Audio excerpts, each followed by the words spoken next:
All right, we're going to read Fireboat, The Heroic Adventures of John J. Harvey by Maria Kalman.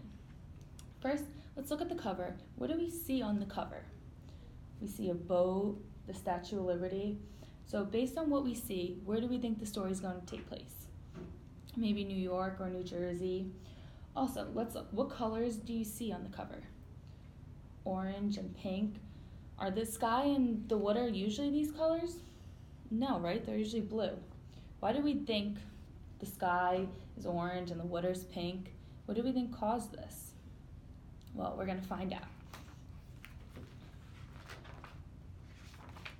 Fireboat, The Heroic Adventures of John J. Harvey.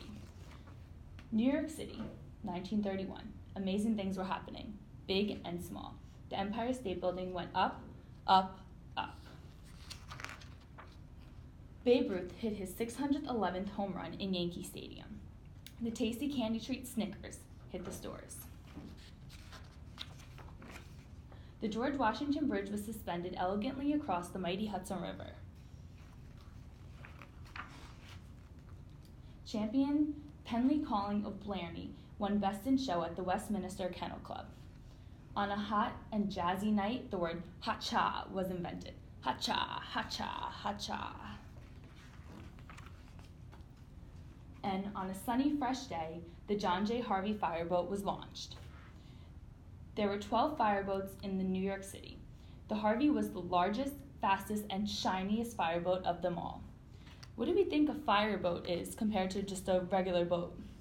Or what do we think it does?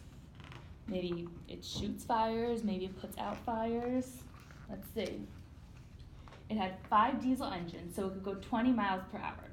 That's pretty fast. 8 pipes that could shoot 16,000 gallons of water per minute, equal to 20 fire trucks. A completely round steering wheel, many brass nozzles hosed in the gold room. A control dial in the pilot's cabin, a very nice can to oil all the squeaks, ropes called lines, and lots of levers, buttons, and buckets. There was a pilot and a crew ready in 2 minutes to fight fires. They were a brave group. And there was a dog named Smokey, who did not put out fires, but had many nice spots. The Harvey went up and down the river, fighting fires. It fought fires at the bustling piers. The piers were the places where ships and trains bought all manner of merchandise to be sold in the city, like wood and cotton and bananas and bubble guns and everything. Sometimes the Harvey just went out to shoot celebrations in the water. Many years passed, a new captain had come on board, Bob Laney. He and his crew fought many fires, but New York was changing. The Twin Towers were now the tallest building in New York City. The piers were closing. 1995, 64 years later, the city no longer needed so many fireboats. The Harvey was considered old and useless.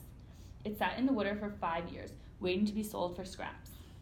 And then a very surprising thing happened. A group of friends were eating at a restaurant called Florent. They had heard about the fireboat and decided something. Let's save the Harvey. Let's buy her. Everyone needs a fireboat. We won't put out fires. We'll just have fun. And they did.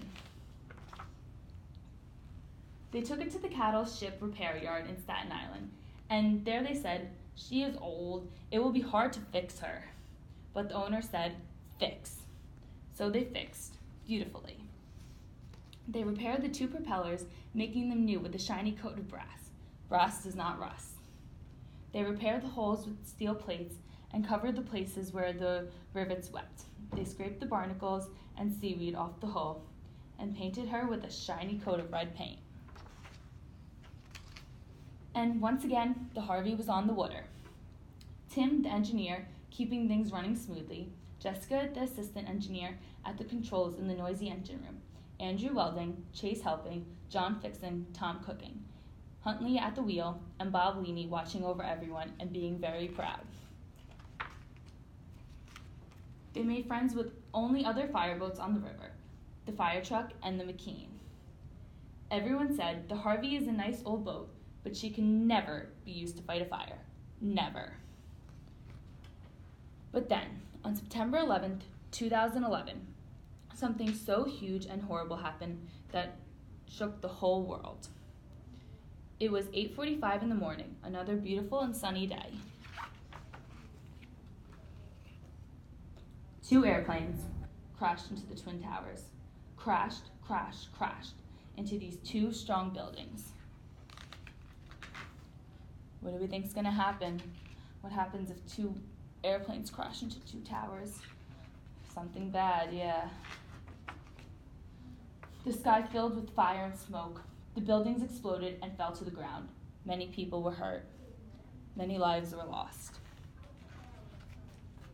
The news spread. The city had been attacked. Everyone was terrified. But the people were brave. The entire city sprang into action.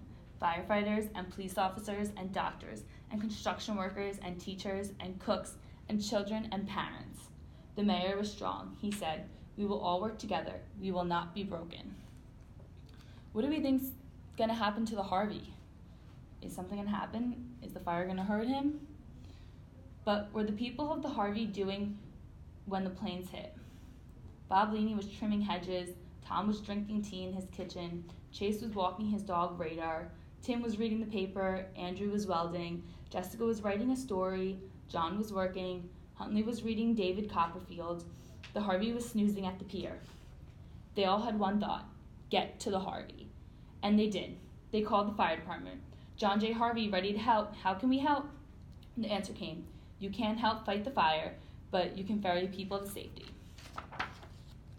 But suddenly, an urgent message came loud and clear. "John J. Harvey, where are you? We need you. We need you now." The water pipes were broken and buried, and the fire trucks that had raced to the scene could not pump water. The firefighters attached hoses to the Harvey. The Harvey fought the fires alongside the McKean and the firefighter. So the Harvey finally got to save and fight against fires again. For 4 days and nights, the Harvey pumped water. The crew took turns sleeping. People bought supplies: fuel, sweaters, gloves, pizza, sandwiches, and coffee. They worked and cried. They fought the fire until it was under control. Finally, it was time for the Harvey to go home. Everyone on the boat had never seen anything so terrible, and they had never felt so proud. The Harvey was a hero, and everyone knew it. The Harvey won an important award. At the ceremony, the audience cheered, and some even cried. Now, the Twin Towers are gone. Something new will be built. The heroes who died will be remembered forever. The Harvey is back to being a very happy boat. Not scraped, not useless, not forgotten. A proud and plucky friend, and all that's left to say is, "Ha-cha," and thank you. Wait a minute. There is something more to say. The friends of the Harvey have found a little tugboat to adopt. Doesn't everybody need a tugboat?